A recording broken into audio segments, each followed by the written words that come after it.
Wanaume wanachokitaka ni faraja. Hawa watu wanaweza kuonekana very strong kwa huku nje, lakini ndani ni watu wadhaifu na wanyonge sana. Anapotoka nyumbani, anapoenda kutafuta, anakutana na matatizo ya kila aina. Anakutana na mabalaa ya kila aina. Mara akutane na RPC akamatwe, mara akutane na rasi sijui vimepanda vimeshuka.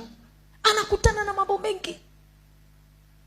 Anaporudi nyumbani, wewe uwe sababu ya faraja na pumziko kwake.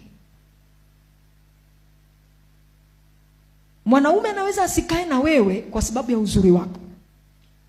Your beauty doesn't really matter. Lakini mwanaume anaweza akadumu na wewe japokuwa una sura kama ya babako,